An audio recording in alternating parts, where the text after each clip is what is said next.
Good morning, everyone. My name is Marnie Freeman, owner, quilter, designer at Memory Quilts by Marnie. Today I have a different topic to present at our business networking meeting. I want to thank you all, my fellow members at Refer Me Business, for allowing me to present today on Lyme disease. On January 4th, 2019, this year, I received the diagnosis of Lyme. And I cannot tell you what a surprise that really was. It was both a relief and a surprise. I didn't believe that living in Kamloops that I was necessarily at risk. I didn't work outdoors. I did participate in camping and hiking, but I never knew anyone who had Lyme. I believed that my risk was very, very low. So since receiving the diagnosis, I have met with the Lyme community here in Kamloops. I have spoken to many people in the Kamloops community that actually have Lyme disease and how it's impacted their life. And I'm amazed. I'm astounded, actually, that I could be so ignorant in a topic that has literally impacted my life so severely. It was probably mid last year that I realized that my health, I couldn't really quantify how bad it was, but I had no energy. I was going numb. I had tingling sensations all over my body. The neurologist said no, it wasn't MS, but no one gave me a new path to look down. I'd struggled looking into menopause and bioidentical hormone therapy. I actually had been in naturopathic care for over 8 years. So I really thought that if there was something out there that I had, that someone would have figured it out. So it wasn't until last December that I decided that if I didn't find out what was going on, that I would have to close my business, stop working, and really, when it was time for grandchildren, I didn't know how I was going to tell my kids, I'm sorry, but I just don't have it in me. I couldn't think clearly, I couldn't concentrate. Even going to the grocery store and making meals for my husband was becoming very difficult. And I couldn't explain why. I was living in fear. I brought myself up from the bottom. I had some great discussions with God, Holy Spirit, and Jesus. I have to say, tell me what to do here because I don't know what to do. So lo and behold, I walked into another naturopath's office, and I left there with a questionnaire that I filled out, took home, and it was like a scorecard, and it was for whether there was a probability that I had Lyme disease. And at the time I kind of thought, Lyme disease, yeah, I've heard of it and I know it comes from ticks, but wouldn't I know if I'd been bitten? Wouldn't I know if I was at risk? The reality is that more than 50% of Canadians that are diagnosed with Lyme disease do not know that they were bitten. And I was astounded that this was out there and that I didn't know anything about it. The reality is, in Kamloops anyway, and in a lot of communities, in our mainstream news, we're only hearing the side of Interior Health or Health Canada, and they're not interviewing the Canadian Lyme Disease Foundation, which does exist and has existed for a number of years, actually in West Kelowna, BC, our own province. So I kept digging, kept wanting to learn more about this illness that I have, and really it became about also what could I do to bring more awareness to this very controversial illness. You cannot get treated in Canada right now in mainstream medicine when you have Lyme disease.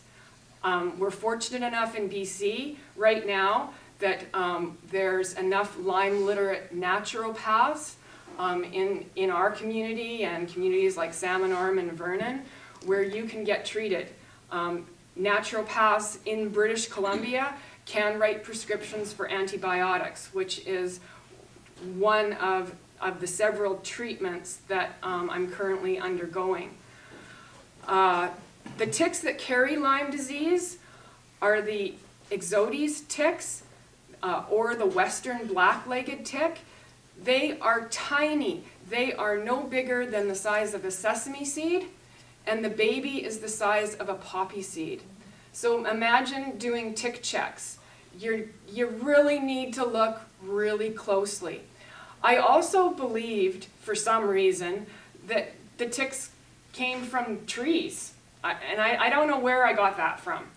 But ticks do not jump and they do not fly. They crawl, and they are hiding out in a lot of the tall grasses. And when you walk by, they're waiting there just to latch on to your pant legs, and they can actually sense the CO2 in the air. So they know you're coming. And once they get onto your clothes, they start climbing and they look for places to find skin. So that's why it's recommended that you tuck your shirts in and you tuck your pant legs into your socks so that if a tick does get on your clothing, it's not getting up inside to your skin. Now there are products like DEET insect repellent that can protect you against insects and ticks. Some people don't like to use DEET. You can also purchase a product called permethrin out of the States that you can put on clothing, so you can actually treat your clothing rather than your skin. I really do intend on enjoying all that Kamloops still has to offer. I am an avid hiker. I used to do a lot of trail running, but I will be very careful now to stick to the trails and not go off into the grasses whenever possible, because that will reduce my risk of getting Lyme disease. I believe I contracted Lyme disease here in Kamloops. I believe I contracted it about 10 years ago, because I know when there's strange, kind of weird health things started. It started out with a metal taste in my mouth. It morphed into digestive issues, iron deficiency anemia. You know, 3-4 years ago, that's when the tingling in my face started. I didn't start getting completely numb until about 2017. And then mental health, like Lyme disease affects every organ in your body. So it actually can cause psychiatric conditions, including depression and anxiety. It messes with your brain. It interferes with your ability to concentrate, your ability to think and to focus, as well as extreme fatigue. So in my research that I have done, it's also quite well known, if you look for it, that across Canada, chronic illness diagnoses like MS, Parkinson's, ALS, lupus, they are finding that in some cases, because the medical doctors in Canada are not looking for Lyme, and I know that that's a hard thing to hear, because I wouldn't have believed it. I always thought Canada had an excellent healthcare system. But our medical doctors in Canada right now are not looking for Lyme disease. It's not on their radar. So neither are the specialists. The specialists are not thinking about Lyme disease at all. So it's up to us to advocate for our health, to be aware that Lyme disease is out there in Canada. It's spreading with climate change. There's a lot of books that have been written. And, you know, what I want to stress more than anything is that if I had known the symptoms, if I had understood how this disease manifests in the human body, I'm sure I could have diagnosed myself probably 3 or 4 years ago, because the symptoms had started to get worse and worse. And it was just that no one really took the time to examine my whole health history. Because they say that Lyme disease, oh, well, that's because most of the time people say to me, well, it's tough to diagnose Lyme. Well, it's only tough to diagnose Lyme if you're not looking for it. If you understand the symptoms, understand how it affects the human body, then it's not a hard diagnosis. It was the naturopath suspected Lyme. I filled out the questionnaire. I had my blood tested and analyzed in a German lab, because the Canadian labs, the lab test right now in Canada, has been proven inadequate. It does not pick up all of the cases of Lyme. It only looks for one strain. So I could talk on this topic for half an hour. I know that I've now talked for 10 minutes, and I would rather just open it up to a question-answer period and hopefully bring more awareness, and so that you will think about this the next time you or your children are on the soccer field and that soccer ball goes into the weeds and the grasses. You know, we're a warmer climate, a drier climate, so there's more risk between April and June and say mid-September to November. But the ticks are alive all year round, even in the winter. It's just that in the winter time, a lot of us aren't outdoors, so our risk goes down. So yes, questions. Anyone have any questions? Yes? If it's, like, obviously, like, I've heard of Lyme disease, I'm sure we've all heard of Lyme disease. Why are they not testing for it? Why is this, like, the last thing that they think that it could be? It's a very controversial topic with a lot of controversial history. There's politics and dollars involved. I would say that our policy makers in health, in government, unfortunately dropped the ball, and this would be a decade ago or longer, and the rules aren't in place to govern doctors to diagnose this illness. In fact, a decade ago, medical doctors in Canada had their practices shut down, the ones that were treating Lyme disease. Lyme disease requires long-term antibiotic treatment, at least right now. That's one of the first protocols that they use in addition to other herbals and supplements. So doctors don't want to treat Lyme patients right now because of where it places them. Currently, there is only one medical doctor in Canada treating Lyme disease. He's in Calgary. He has a 2 to 3 year waiting list. So your best option is a Lyme literate naturopath in BC if you suspect or want to find out more about your risk.